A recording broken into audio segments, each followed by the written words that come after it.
Bun găsit, doamnelor și domnilor, sunt Mihail Neamțu. Bine ați venit la Vocea Libertății. Așa cum v-am obișnuit, avem invitați cu totul special.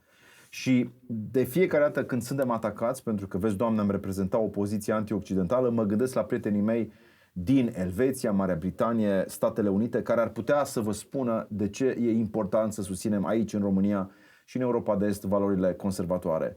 Pentru o discuție aprofundată despre mișcările populiste din America, din Germania, din Franța, din Marea Britanie, dar și din România, l-am invitat pe cel mai important jurnalist din Elveția. Este prietenul meu, Urs Gehriger. Bine ai venit! Welcome! Thank you very much.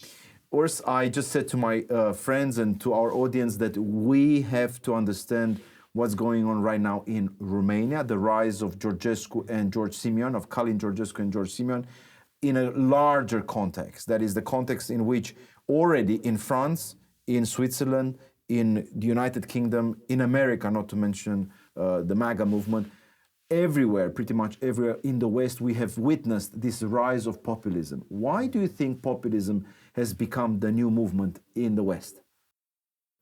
There's, of course, several reasons for this phenomena, but what I would say at the core is that masses of people, in some countries a majority, they feel deprived, they feel not taken seriously, they feel like the elected parliamentarians, the politicians, are not doing, their job. They're not actually doing, their work in their interests. And I think that's at the core of this phenomena. And of course, every nation has very different movements.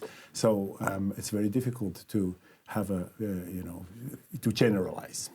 But of course, you know very well the situation in America. I have to tell our viewers that you are, I can say it, very close friends with Steve Bannon. You've known very well other people surrounding Mr. Trump. And so from the very beginning, we are talking about 2015, 2016, you've witnessed the rise of the MAGA movement in America. To what extent do you think this success of Mr. Trump in 2016, then later on 2024, is behind the success of other movements in Europe? Let me make one step even further back, because it didn't start with Trump. Trump is a phenomenon in himself.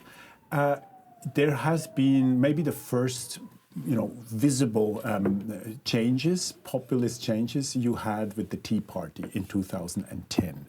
And that was just after Barack Obama was elected president. So that was the kind of first clear evidence that there is people out there who feel neglected. They feel not taken seriously.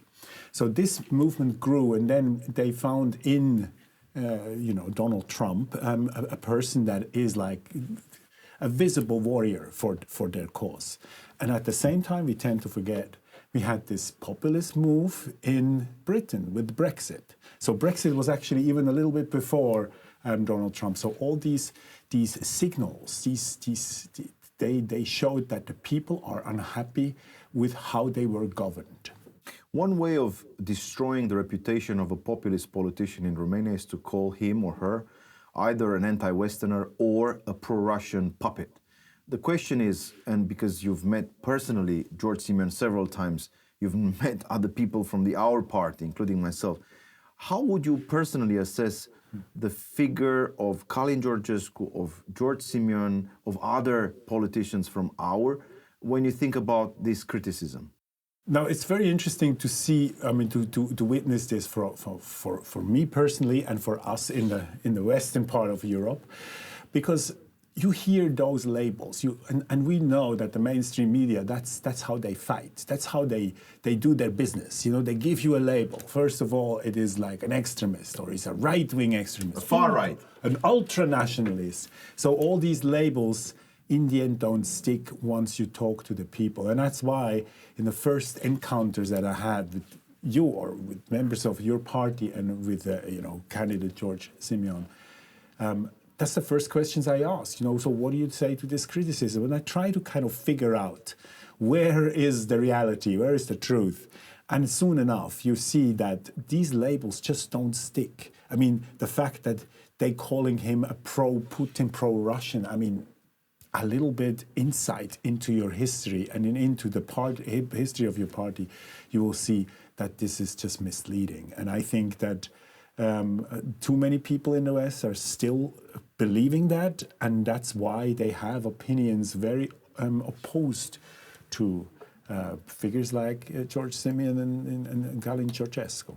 The question would be, of course, why do you think we need to work more in trying to connect with the educated public from the metropolitan areas? Because typically the rural population connects easily with populist leaders ever since, say, someone like the first populist president of the 19th century in America, Andrew Jackson, started the movement. But it's harder these days to connect with people who are, say, the elites of the say, Bucharest or Cluj or cities like that. Why do you think we need to work more on that? Well, first of all, it is important that you have supporters through all the levels. And actually, I was quite surprised to hear when I heard that, in Romania, the base is very much rural and so-called uneducated. And that's another level, by the way, uneducated. What does it mean to be educated? That doesn't entitle you to be smarter than another person. I think this is utterly out of time now to talk like this. But anyway, so it is important to have members and supporters through all the levels. And I think the way to go there is just practically show what the consequences are of the governing elites. Migration, for example. This is a huge problem we are facing now here in Europe. Bureaucracy. I mean, go to Brussels. I'm talking as a Swiss. We are not a member of the EU. And I frankly tell you, I don't want to see the day that we are becoming a member. And there is still a huge majority, or a big majority in Switzerland, who is opposed to being members. So bureaucracy is another one. And it's just like environmentalism, radical environmentalism. Yeah, and gender ideology, woke ideology. All those topics are very important, but I think one of the most important is what J.D. Vance prominently talked about in Munich at the security conference this early year, and he was spot on. This is censorship of our opinions. And he quite rightly said, the biggest enemy is not China or Russia. The biggest enemy is the people in our country, ourselves, people within our societies that are banning certain opinions. Patronizing elites. Because it's very easy. And I'm speaking again as a direct democratic Swiss. If you cannot,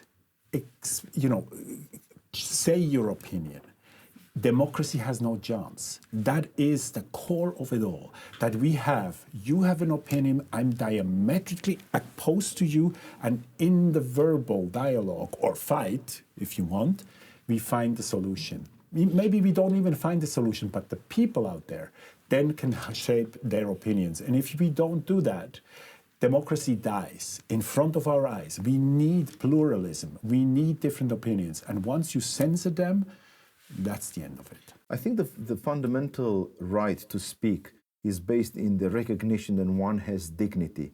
If you don't respect the dignity of the human person that you are talking to, then you censor him or her. The moment you give him or her the freedom to speak, then that dignity becomes very specific, very concrete, and has a very, I would say, measurable dimension. And when we see various journalists in Romania being kicked out of TikTok, being cancelled on Facebook, being cancelled on YouTube, it's very, very strange, because we are reminded of those days in the 1980s or the late 70s when dissidents, anti-communist dissidents, were basically taken the right to sign articles in various journals. So someone like Solzhenitsyn realized, I think it was 1972, 1973, that there is no room for him in Russia to sign articles and to publish books. So he decided to leave, and he left, I think, just before he got the Nobel Prize in 1974. So it's strange that in Eastern Europe today, people can celebrate the very acts of censorship which communist dictators used, say, 50 years ago in order to preserve power. How would you describe this strange metamorphosis? Sorry, is it the metamorphosis that the Eastern European countries have become more accepting of censorship. I think here of Poland, Donald Tusk, who is celebrating censorship. I think about supporters of Nicușor Dan, who celebrate censorship. Why is that? I wouldn't go that far that I say like you had a legacy, you have a history that you lived with censorship. Actually, that should push you much more in the other corner that you actually want to abolish it. So I just want to maybe say it like this: whenever you censor somebody, it shows that you are weak, that your personal opinion cannot stand criticism, and it needs to be standing criticism. And you mentioned Solzhenitsyn. Where did he come? He came to Switzerland. And now we have in Switzerland, even in direct democratic Switzerland, where we have referendums 4 times a year, where we can stop our lawmakers, our members of parliament, if we are not agreeing with them, with their decisions. And he came to Switzerland, and Switzerland now is doing a deal with the EU at the moment. I mean, our government is, and it's about a framework of about 1,000 pages, and it's kept in secret because they're afraid that we would vote against it. So it's happening in Switzerland. It's happening everywhere. And that's why I say, we don't even have to look far as Poland or your country. Freedom of speech is in peril, and part of that is transparency. Everything that is done in a government should be out in the open, in the view, in the eyes of the voters, of the average men and women. Exactly, and never trust a person who says this is too complicated. This is way too complicated. Look at our country. We vote about everything. It takes some education and time. I mean, education meaning in terms of learning, studying it. But that's being a member of a democratic country. So nothing's too complicated to be decided upon. It's very good that you come from Switzerland and you say, in front of our audience, you say, I don't like the EU. I'm a Westerner. I'm pro-Europe, but I don't like the bureaucrats in Brussels. The question would be, can you say now, because you've met personally both Călin Georgescu, if not Călin Georgescu, at least Mr. Simeon, can you say something about how you've perceived their personality, the fundamental attributes of their human being? Well, first of all, I have not met Călin Georgescu yet. I hope maybe one day I will meet him. But all I could see from the short encounters I had with George Simeon is that he is really a person who is fighting for the voice of the common people, of anybody, not just, his clientele, but the elites or the supporters that he obviously has. I think he really is in earnestly tries to bring Romania forward. And maybe to use a Trumpian term, Romania first. And by the way, I am proud when I hear my government, and often they don't say it, but I hear them say Switzerland first. That's what it should be anywhere. Your country comes first. Your people come first. That doesn't mean they only, that it's exclusively, but you have a responsibility. It's a set of priorities. It's an order it's a hierarchical order which needs to be respected. First you serve your family, then you serve your county or your municipality, then you serve the region, then you serve the country, then you serve Europe, the continent, and maybe the world. This is an order of love, which some theologians in the past would say, which needs to be properly respected. Absolutely. And I think that is core to it all. Yeah. Urs, we've met many times. So we've met in Washington, we've met in airports.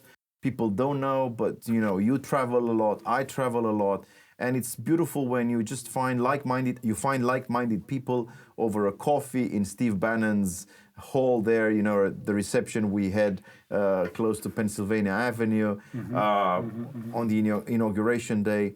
So such friendships get to be forged in a kind of natural way. We don't force them, but they just come alive and they flourish. The question is, if you were to, because you've studied so well the American movement, populist movement, and especially Mr. Trump, if you were to draw some lessons from both the virtues, the achievements, the successes, but also the mistakes of Mr. Trump, starting with 2016, 2017, what would you say we should be very cautious about here if Mr. Simeon is president? What should he avoid but also what he should be very careful to endorse and to do. Now, it's very hard to compare anyone to Mr. Donald Trump because he's absolutely unique, as we all know.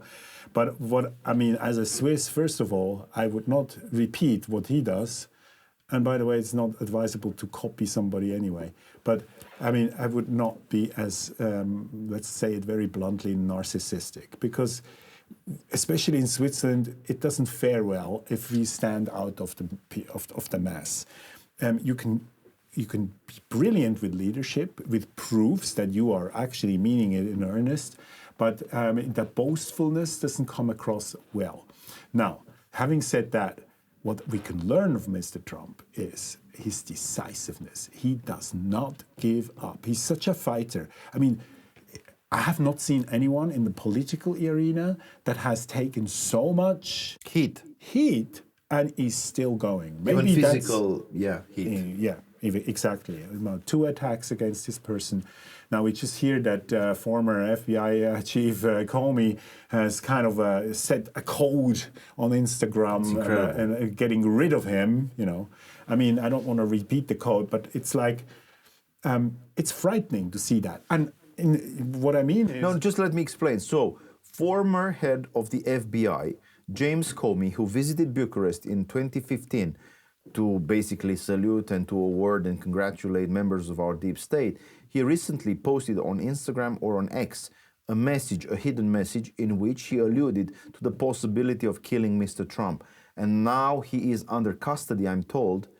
Yesterday evening, I just searched the news, and he has to answer some questions. It's unbelievable that members of the establishment would go so far as to suggest one could just kill the president of the United States. So we see Trump is under threat from so many people. Again, what goes around comes around. He's aggressive.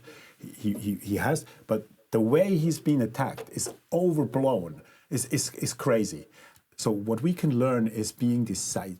You have to stick to your points, and you got to pull through. And I think that's what we have to learn here. In decisiveness, speed, signing many executive orders. Exactly. Having a strong team around you. And learning from his first period is when he had too many illoyal people who went out, were too busy writing books and making money with some kind of whatever. Insider, whatever. Yes, there's a legion of these people. And this time around, it looks like it's much more watertight, so he has loyalists. I have just met in Geneva with Scott Bessent, most likely his most important minister, the finance minister, dealing with the Chinese, and can say proudly so that Switzerland hosted that meeting, and the most important meeting of all trade meetings that we have at the moment. Anyway, so he has... So it's Switzerland and Saudi Arabia, the most important places where Mr. Trump sends his emissaries. Yeah, well, we have a history, as you know, as being a host for such meetings. I mean, Gorbachev and Reagan met in '85. But even Lenin left Switzerland 110 years ago. but Solzhenitsyn came to us. But anyway, so without being too boastful about Switzerland, what is important is that he has loyal people. That means you have to learn from him, and that was your initial question. We have to learn to pull through. Do not lose sight of the narrative. And you have to be tough, because there's so many people are starting to criticize you. And at the same time, we have to, be careful. Not everybody is Trump. We have to be careful not to be too aggressive against our adversaries. So, for example, I wouldn't be too aggressive against, France is your partner, for example, as Romanians. You can contradict them. You can, but in the end, do not insult them. Do you know what I mean? Of course, yeah, I get it. I think Mr. Simeon gets it too. Of course, it's lovely to talk. We are in the middle of the campaign. We are actually at the end of the campaign. It's Sunday evening right now. We don't know the results. We are praying and hoping that Mr. George Simeon will be the president and Kalin Georgescu will be the prime minister of this country. But it's very hard for me not to ask you two more questions. to be very honest and concise. One about Switzerland. It's the place where Davos exists, where the elites gather together. It's the place where in Geneva you have transnational, international institutions like the UN. Why do you think Davos was such a powerful place for so many decades? Because somehow that man who is now under tremendous pressure, and You mean Klaus Schwab, have somehow found something that people were interested in. Now, how it developed, how it turned out, a lot of people are very critical about it. It's important for Switzerland to have a forum of people of different opinions. I know there's a lot of people who are going out against the Davos man, but think about it. Trump came to Switzerland, and he came with an armada that looked like Apocalypse Now when he moved into Davos. It was an amazing sight.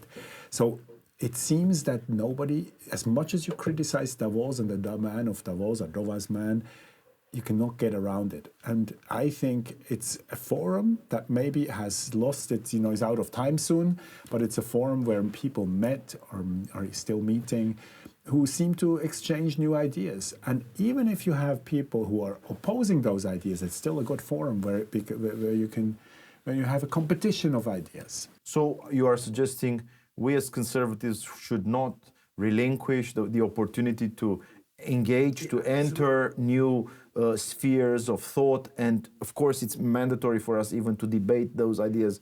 Absolutely, because then we would make the same mistakes as the others, to ban certain things, to label certain things. No, you have to go there and stand your ground. And then you have to convince the others. That's how you asked me, how do you win the other levels? That's how you do it. By engaging them. By engaging and convincing everybody. Because it is an open arena, and nobody's victory is guaranteed. You've got to earn it. You come from the future in a way for us, okay? You come from Switzerland, which is a geographical place, but you also come from a certain time, which is the future, because everybody wants in Romania to emulate the good things that you've produced in the past. Now, because you are so advanced technologically, because you have so many things which we don't have, just to give you an example, good infrastructure, right? Everybody admires the good things you've built in the West, and tends to forget about the dangers and the mistakes that you are currently even implementing, such as accepting illegal migration and so on. What would be the top 3 mistakes which Mr. Seaman, as president of Romania, should be very careful to avoid? Well, first of all, in Switzerland we are depending on kind of respecting others' opinions.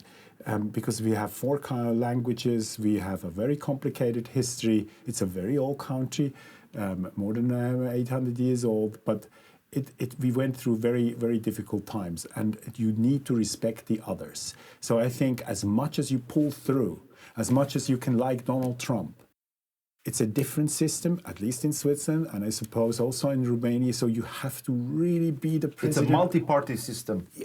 See, we have so many parties too, and our government is always a coalition. Always, we have 4 or 5 parties move together. So the number 1 is absolutely important. Is respectful. You have to work with everybody else, because if you don't, it will not take long, and then you're out. You'll be isolated and kicked out. So I mean, a good example is, everybody seems to be surprised is Giorgia Meloni. I mean, she's doing a remarkable job. We have to all say. Everybody thought she's going to be the big enemy in the EU. No, she's actually, and that's maybe not a lesson to learn from Switzerland, because we're not a member of Switzerland, the EU. But Giorgia Meloni is, and suddenly she's like the prima donna in the EU. She's probably the most influential politician in these days. So. Very soon to replace maybe Ursula, because she's under threat, under fire with the Pfizer scandal. Let's see if... First, avoid fights and try to be more conciliatory and more... Presidential? Interested in striking deals. Yeah, good. The second mistake we should avoid? as a party and as a you know, Mr. Simeon as a leader? Is stick to your ground, like I said before. I mean, as much as you can be a friend and you're not reaching out to others, never lose. Betray your base. Never, ever, because that's also the end of you. Because you really have to pull through with the core issues. And I see there is many great core issues that he has, you know. I mean, re-establishing the nation, not only the feeling as a proud nation, of course, you are already proud, but also the economical base. Also, I mean, I understand farmers who are upset about cheap food from grain from Ukraine, for example. You have to fight for these points, and you got to pull through. You know, and then the last one. And the last one, recommendation, free of charge. The last recommendation is, you know, make a coalition with like-minded people in Europe. But in Europe, you always keep in mind they're all different. You cannot, I mean, many people, you mentioned Steve Bannon, he once had a dream to come here and unify all the kind of populist movements. He was shocked. And he was shocked he could not do it because it's just too many differences, you know. The Hungarians don't like the Romanians. Exactly. So what is important there is you focus on your common grounds, and there is a few, but do not go too far because it's not gonna work. But you need to always be in discourse and stick together. But in the end, you are responsible for your own country. And again, you know, Romania first, Switzerland first. Horst, this was wonderful, and I'm so thankful and grateful because you always come here with a good heart. You want to help, you want to build relationships and a network of like-minded conservatives. Thank you very much, and I'll switch to Romanian right now. Mulțumindu-le tuturor celor care ne ascultă, vă mulțumesc tuturor pentru că sunteți alături de noi, pentru fiecare like, share, pentru faptul că sunteți voi înșivă ambasadorii acestei comunități. Nu uitați, ne apropiem dramatic de 100.000 de membri ai acestei comunități, ceea ce contează foarte mult. Putem ajunge chiar la 1.000.000, așa cum ați și văzut zilele acestea. Dumnezeu să binecuvinteze România. Haideți să construim împreună o țară prosperă și deșteaptă. La revedere!